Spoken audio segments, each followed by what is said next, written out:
Howdy, I'm Bob Terry, and thanks for joining us for a fantastic episode of the Western television show Stories of the Century, starring Jim Davis as Railroad Detective Matt Clark and Mary Castle as Railroad Detective Frankie Adams. And it's all brought to you free here on the internet by westernsontheweb.com. Come on by and see us on westernsontheweb.com for hundreds of free Western television shows and movies, and subscribe to our channel here on YouTube, Westerns on the Web.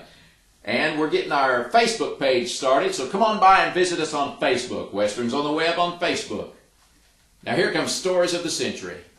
We'll see you after the show.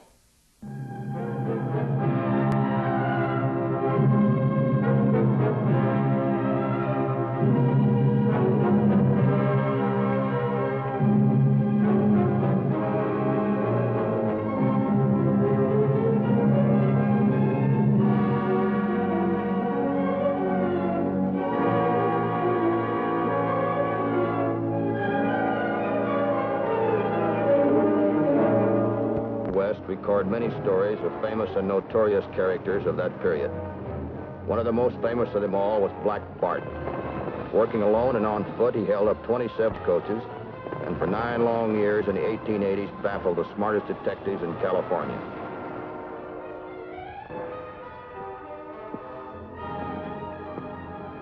I'm Matt Clark, railroad detective assigned to the Black Bart case. His repeated stage holdups had cost the railroads and Wells Fargo thousands of dollars. The sheriff in this one-horse town had captured a man and claimed he was a notorious Black Bart. Hello, Matt. Howdy, Sheriff. Looks like you made the papers. I'm swearing to you, I'm not Black Bart. Sure, the sheriff caught me sticking up a stagecoach, but I'm not guilty of all these other robberies. I suppose you deny you didn't have this over your head when I caught you. Well, there's no denying that this is a trademark of Black Bart. But I got good reason to believe this man's telling the truth. Black Bart's always worked alone. When you picked up this man, he had a gang with him. And another thing, he used a pistol instead of a sawed-off shotgun. If you want more proof, why don't you talk to that Wells Fargo detective from San Francisco named Harris? Bob Harris? That's right. Got in town this morning. Just left here after having a talk with Black Bart. Where's he stopping? Over the hotel. Please believe me, I'm not guilty of these holdups. I don't think you are either.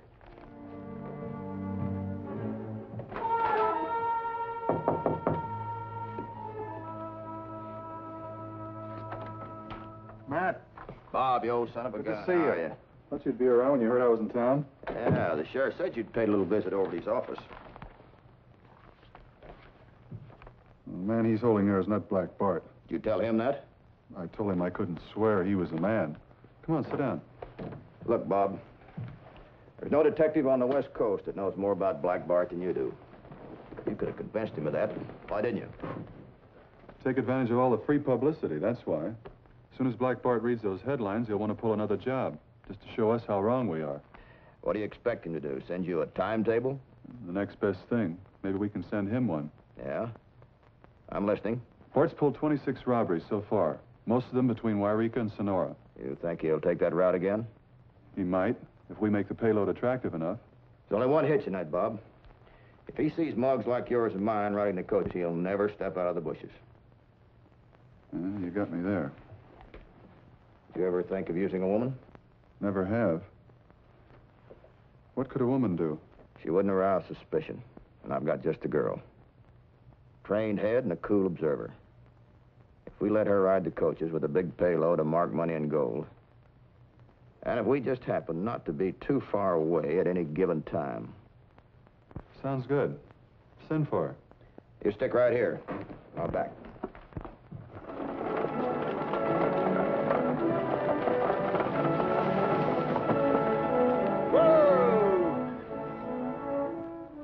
Mrs. Stritch has coffee and beans inside the station, folks. We'll be here about half an hour.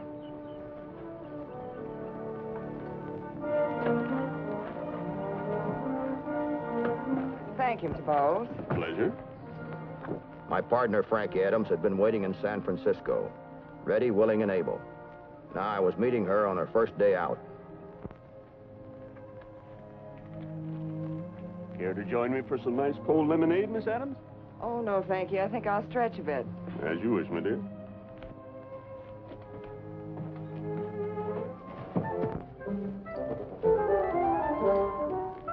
Stick 'em up, Mr. McGardle. Don't turn around. I'm Black Bart. Don't ever do that. Oh, please don't shoot me, Black Bart. I'm just a hard-working stage driver with a family to support. I'll give you anything I got. You better. And be quick about it. I got it up there in the booth. Just give me a second and I'll get it for you.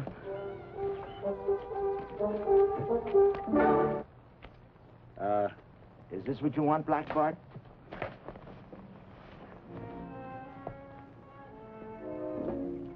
Well, what's the matter, Todd? Don't you like it? You mean it really is for me? Yeah, for your birthday. Gee, a real gun.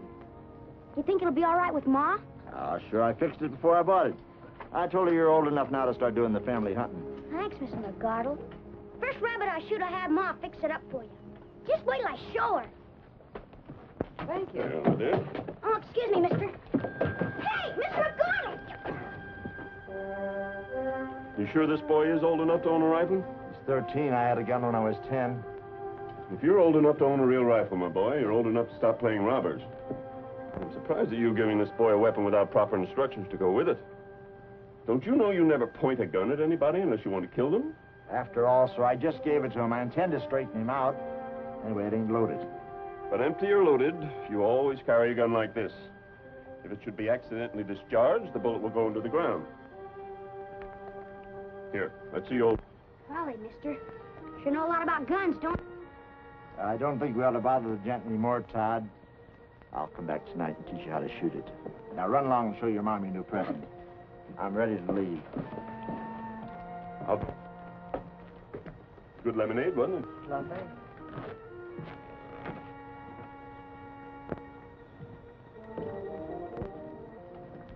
How was the ride? Rough. I'll never believe those travel posters again. Those seats are not padded. How long will I be riding this chariot back and forth? 2 weeks. Oh, no. Believe me, it hurts me more than it does you. What are you doing? Well, of all the nerve. Didn't Harris say anything to you about carrying firearms? Yeah, I know. A couple of fine gentlemen you are send a poor defenseless woman out after Black Bart. 26 holdups and no kill yet. If you start peppering away at him with this, he'll blast you sure with that shotgun of his. Who's that old dude? He's an old mining engineer by the name of C.E. Bowles. Believe me, if you were just half the gentleman he is. Oh. Here he comes. Come, my dear, I'm afraid Mr. McArdle is in no mood to wait for us.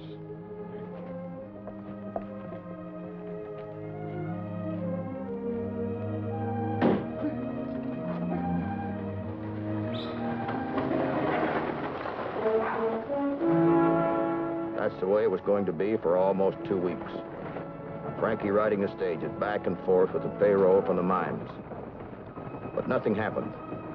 So on the next Thursday, we made arrangements for a big payload of marked money to go through. We made sure the news of the shipment got around. It was a Thursday, the 4th of November, 1883. I rode a trail that paralleled the main stage road, expecting to make a check with Frankie at the Clear Springs way station.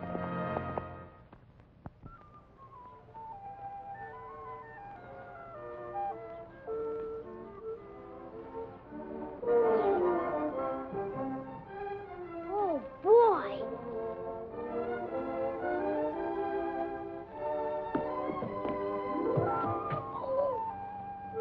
Ooh. Ooh.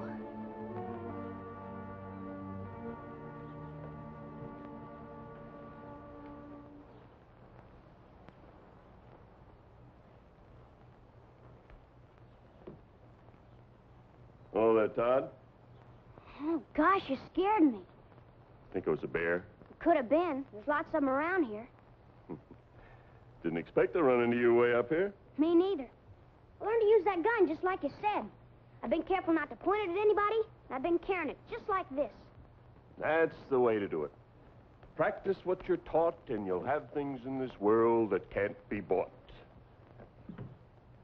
Hurt yourself? Yeah, I broke my shin. I've got just the thing here.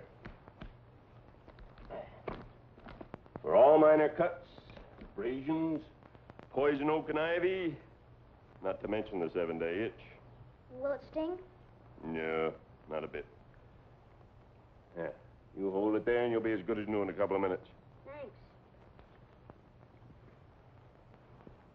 Say, what are you doing way out here in the country? You lost? No, prospecting. Gee, sure don't look like it. All dressed up like that. Time you get as old as me, you'll learn people never really look like what they are. Fact is, I'm a gentleman prospector, better known as a mining engineer. How's hunting? Not so good. But maybe I'll get a rabbit on the way home. That's the spirit. Never give up. Well, I better be moseying along. Good luck, Sonny. Good luck to you, sir. Oh, if you find a lot of gold. I usually do, young man. I usually do.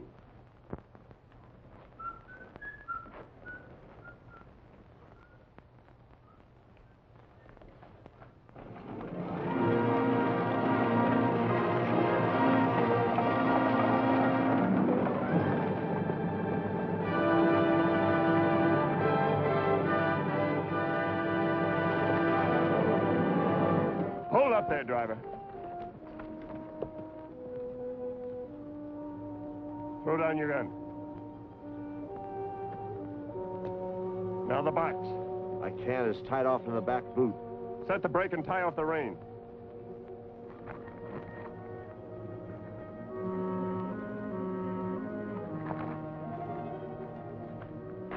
All right, Newt.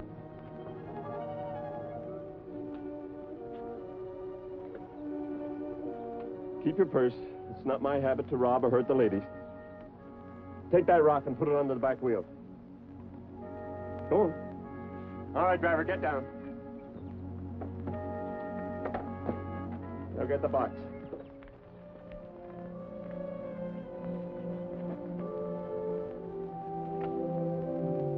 Help him, miss. Go on. Sit it over here. All right, driver, back on the seat. In the coach, miss.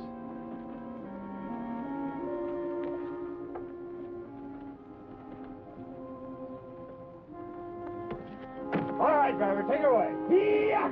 Get on!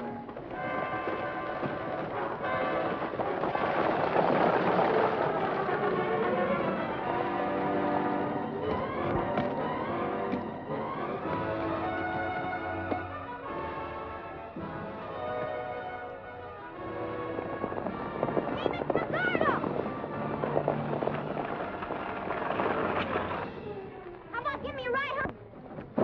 Give me a gun. What's wrong? Hold up, Black Bart. You stay here. You ain't coming. I wouldn't miss this for anything.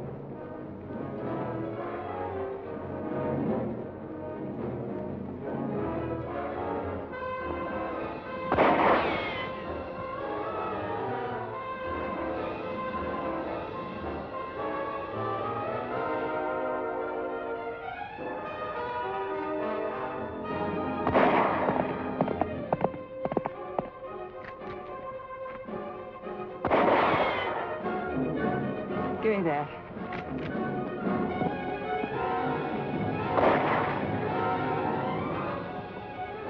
Gee, Willikin, you winged him.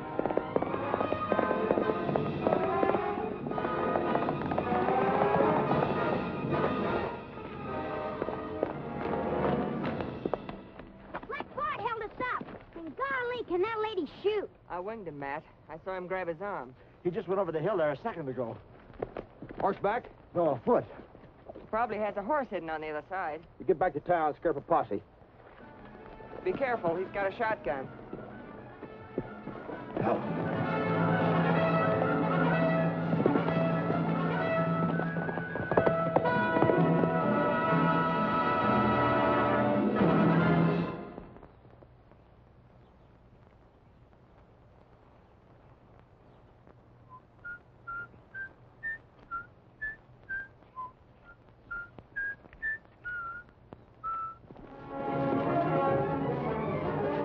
got to high ground where I could see the country for miles. I was looking for a man on horseback, and that's where I made my mistake. I never figured a man would work entirely on foot without a horse hidden somewhere for a getaway.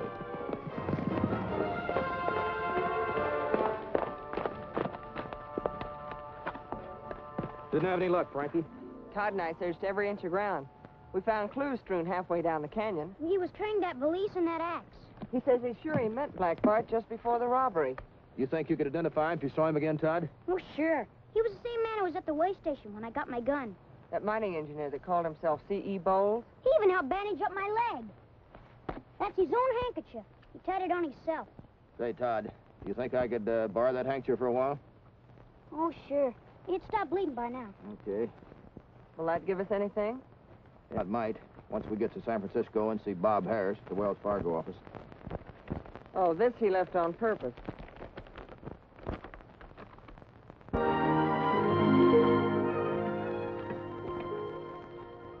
This makes me sure it's Bart. He's left poetry in the strong box before. I've labored long and hard for bread, for money and large sums, but on my corns too long you've tread. Too bad he didn't finish it. That could be argued a half a dozen different ways. Frankie didn't give him much of a chance to. I wonder what that last line is. Now we'll have to capture him to find out.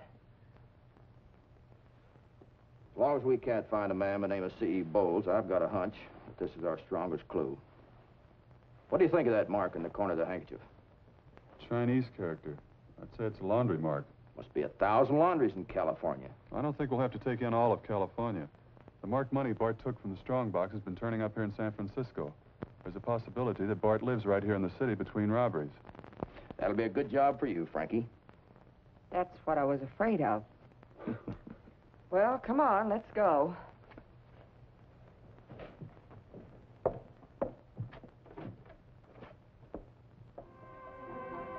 For the next 3 days, Frankie tramped up and down the hills of Chinatown, calling on one laundry right after another. It began to look like this would go on for weeks, that we'd have to start working on laundries outside of Chinatown when...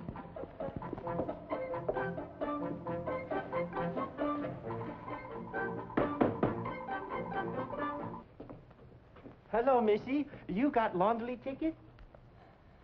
Is this mark yours? Oh, yes, Missy. This mark mine. Who does it belong to? One moment, please. I tell you. It belong to Mr. C.E. Bolton. C.E. Bolton. You know something, Mr. Chang? You very nice man. Me too? Sure thing, you bet. Okay, goodbye. Goodbye. Bye-bye.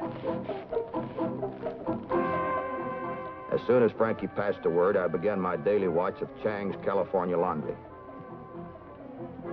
On the third day, a man answering the description of Black Bart entered the laundry.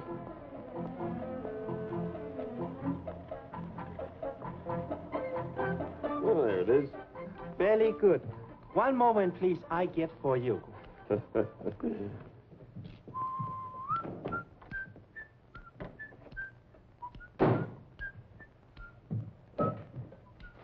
beg your pardon, sir.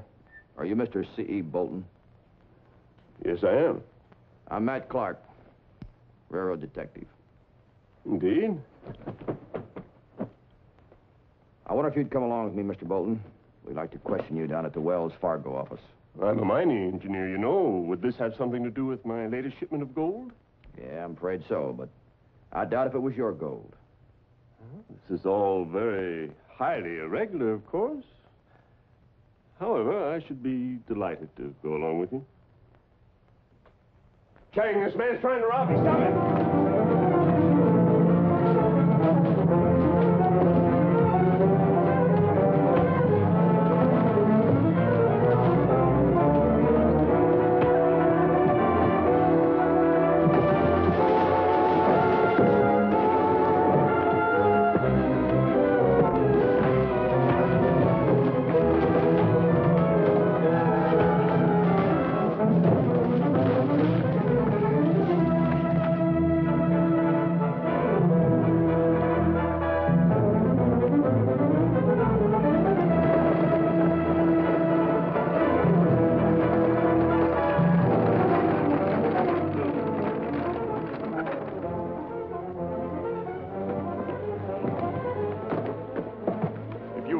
I'll be forced to shoot. Now, let's get out of here as fast as possible. Chang wasn't a criminal. He was just helping out a friend. But it sure was mighty inconvenient at the time.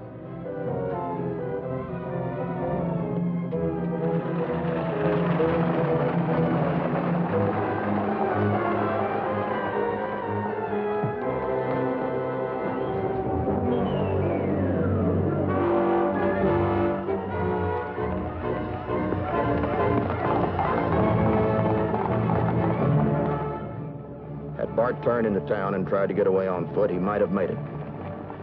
As it was, he headed for open country. I guess he didn't figure on me having a horse close by.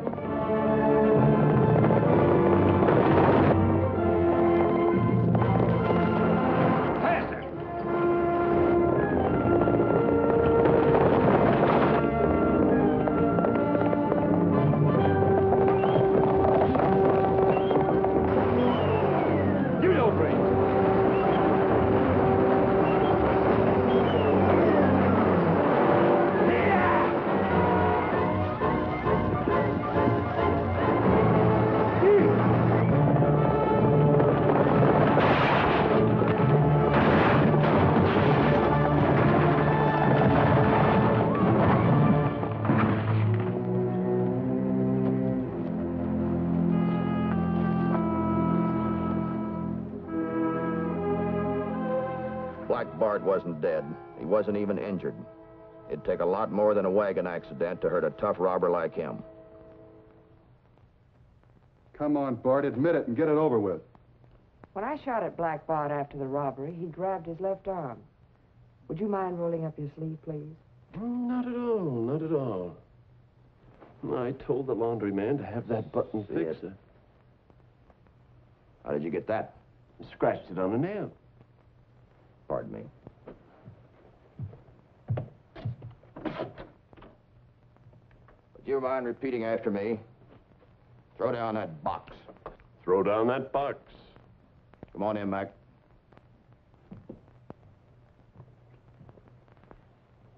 The voice you just heard, Mac, whose is it? I just heard the voice of Black Bart, Mr. Clark. It was the last man who said, throw down the box. That's all, Mac, thanks.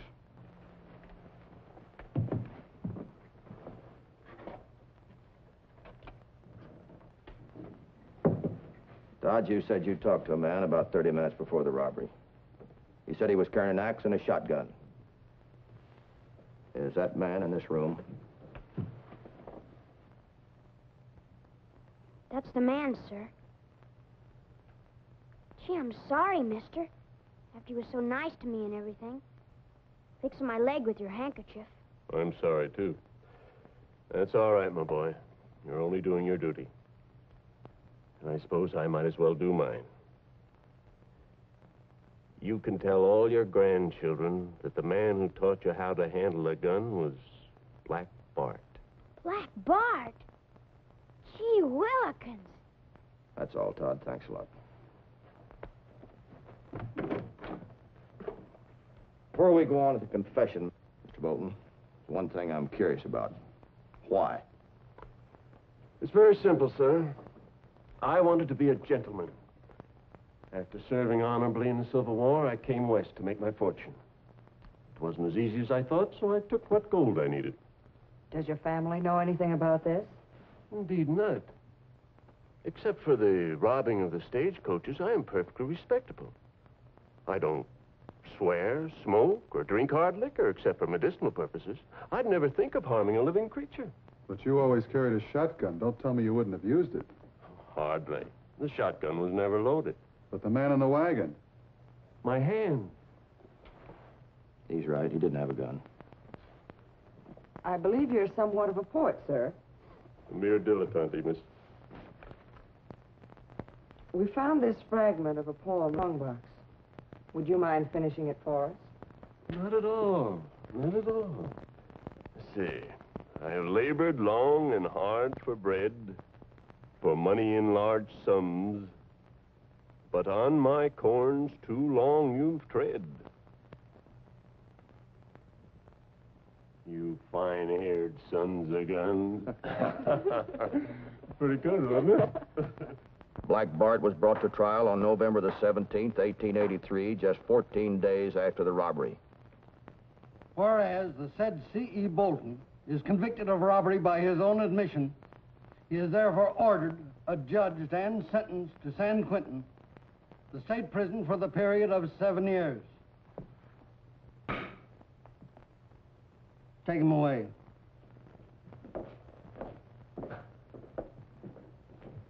Too bad he didn't stick to writing poetry instead of robbery, eh, Judge? It's all according to taste, Mr. Clark.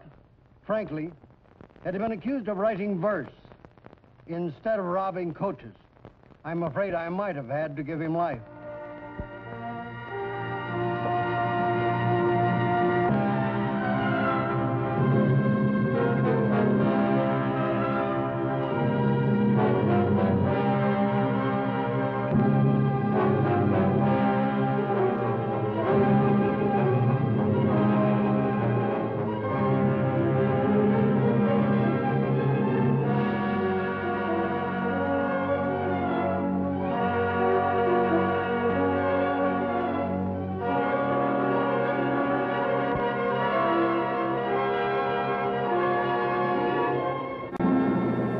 I hope you enjoyed this episode of Stories of the Century, starring Jim Davis and Mary Castle, and hope you'll come on by westernsontheweb.com and see hundreds of free television shows and Western movies, and there's interviews with some of your favorite Western stars. Come on by and see us, www.westernsontheweb.com.